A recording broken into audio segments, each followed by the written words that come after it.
안녕하세요. 땅땅 무슨 땅입니다. 네, 안녕하세요. 남수란 중개사입니다. 지금 부동산 시장이 현장에서 정말 아주 특이한 현상들이 많이 일어나고 있어가지고 굉장히 혼란스러워 하시는 분들이 많이 있을 것 같아요.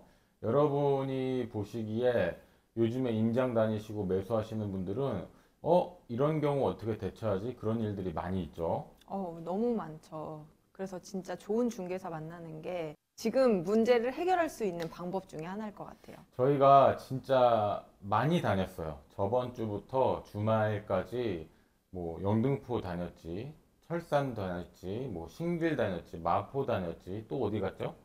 네, 굉장히 많이 다녔죠. 다니면서 투자하시려는 분들이 찾는 매물이 점점 이렇게 좁혀지고 있구나라는 것을 느꼈거든요. 어떻게 세팅된 매물을 많이 보고 있죠?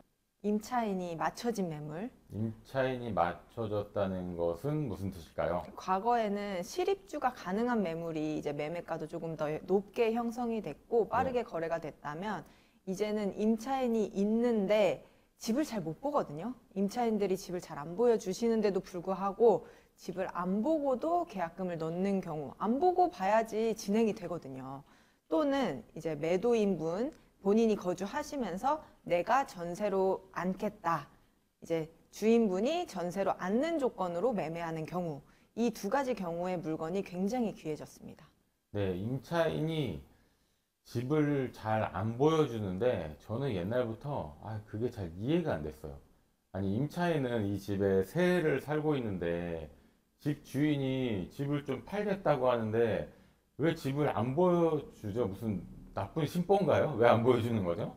내가 지금 네, 살고 있기 때문에 네, 아무도 안 들어왔으면 좋겠고, 사실 임차인 입장에서는 크게 이걸 보여줄 의무는 네, 없어요. 의무는 네. 없지만 그 다 사람 살아가는 건데 집주인이 집을 좀 팔겠다고 하는데 못 팔게 막 이렇게 할 이유는 없잖아요. 그래서 대부분이 다 보여주시기는 하는데, 네네. 뭐 평일 낮이라든지 우리가 출근하고 이제 일을 하고 있는데 집에 계시다 그러면은 볼 수가 있는 거잖아요. 그렇죠. 그래서 대부분 이제 퇴근 후 오세요. 그렇게 해서 보여드릴게요 하시는 분들은 많은데, 이제 집 보러 온다. 갑자기 연락이 와가지고 저 집 볼래요 라고 음, 하면은 쉽지는 않죠. 근데 또 토요일 날, 일요일 날, 주말에 또 많은 분들이 집 보러 오시는데, 네, 이때는 또 본인 임차인들은 나가서 일정이 있을 수도 있는 거거든요. 네네. 그렇게 하다 보니까 일정 맞추기가 쉽지 않다.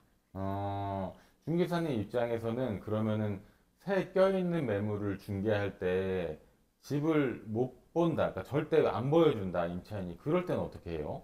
그래서 그 전에 내가 정말 매도 의사가 있다, 또는 다른 세입자를 맞춘다, 근데 집 보기 어려울 거를 대비해서 미리 사진을 찍어 놓으시는 분들이 조금 더 빠르게 거래를 하실 수 있더라고요. 아, 집주인이 집 사진을 구석구석 미리 찍어 놓을 필요가 있다. 이런 말씀이신 네네. 거죠? 맞아요. 새낀 매물 거래하는 거. 그러니까 요즘에는 아까 말씀하신 것처럼 전세 살고 있는 집이 오히려 더 매매가 잘 됩니다. 6월 28일 이후에 매매가 되거나 아니면 전세를 놓는다. 이제 보통은 동시 진행을 했었죠. 매매와 전세 동시에 세팅을 하면서 잔금일이 동일했어요. 이럴 경우에 전세 세입자한테 전세자금 대출이 나왔는데, 이제는 동시 진행이 불가하기 때문에 최근에는 다른 방법으로 이제 또 매매하는 방법을 진행을 하게 되죠. 그런 방법이 궁금하시면은 고정 댓글에다가 저희 임장 패밀리 게시판 달아놓을게요. 게시판에다 질문해 주시면은 남수란 중개사님께서 또 친절하게 답변을 해 주실 거고요. 되게 이상한 현상이 요즘에 일어나고 있어요. 어떤 현상이 일어나죠? 원래 새끼 매물은 집 보기도 힘들고 사기도 힘들고 팔기도 힘들고 그런데 요즘에는 집을 안 보고도 새낀 매물 있나요? 새낀 매물이라면 집 안 보고도 살게요. 이런 분들이 늘어나고 있단 말이죠. 네. 현장에서도 그런가요?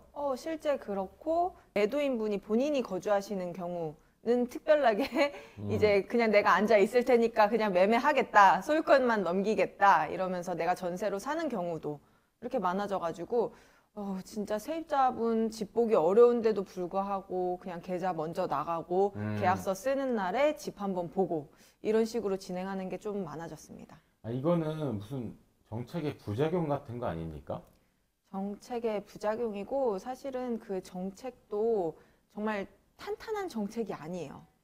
허술하고 허술하고. 흠이 많기 때문에 네네. 그 흠을 할 수 있는 방법이 있거든요. 아, 네, 그렇게 해서도 어쨌든 투자도 하고 실입주 하고 근데 실입주 하셔야 되는 분들 이 실입주라는 건 지금 당장의 실입주가 아니라 내가 나중에 이 집 가격이 올라가기 전에 매매를 해놓던지 아니면 내가 지금 당장 이 금액이 좋다고 생각을 해서 매매를 해놨다가 나중에 입주하고 싶으신 분들도 많거든요. 내가 입주를 해야 되는 시기가 다를 수도 있는 건데 이거를 모두 다 갭 투자로 보고 투자가 안 된다. 전세 세입자 껴있으면 전세자금 대출이 안 나온다. 그리고 대출을 후순위로도 받을 수도 있었는데 전입신고를 무조건 6개월 이내 해야 된다. 이런 정말 허술한 정책들을 많이 내놓으면서 맞아요. 진짜 내가 필요하신 분들, 실입주자분들, 내가 그 6월 27일 날 계약을 해서 지금 곤란을 겪고 있으신 분들 진짜 많이 생기고 있어요. 그러니까 예를 들면 이런 거예요. 내가 아기가 지금 뭐 3살이야. 3살인데 5살 때쯤에는 학군지 학원이 많은 평촌으로 내 집 마련을 하고 싶어. 근데 뭐 이렇게 하다 보니까 타이밍이 지금 좀 미리 좀 집을 사놓고 그때 들어가서 살면 좋겠다. 이런 경우 있을 수 있잖아요. 근데 많죠. 이런 경우에도 이번 정책 부작용에 약간 피해자?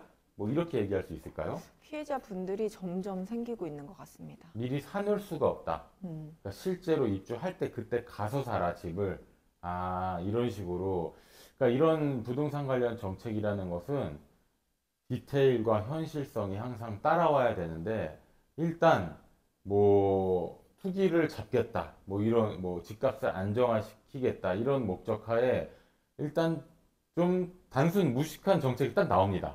그렇죠. 대출 율법 규제부터 위하는 나오는 규제, 거죠. 뭐 전세자금 대출 규제 나왔는데 딱 나오고 나서 정말 많은 사람들이 곤란하고 자신의 의도와는 상관없이 공경에 처한단 말이죠. 남수란 중개사님께서 화끈하게 좀 해결을 해주셨으면 좋겠습니다. 어떤 방법으로 집을 미리 매수하고 이렇게 하면 좋을까요? 이걸 여기서 다 말하자고요? 다 말하면 안 되나요? 말하면 안 되죠. 아, 여기서 말하면 안 되고 네네. 여러분이 궁금하신 것은 고정 댓글에 링크 달아놨으니까 어떤 식으로 미리 투자를 하고 집을 미리 마련을 하고 하는지를 게시판이거든요. 임장 패밀리. 거기다가 질문을 다 남겨주십시오.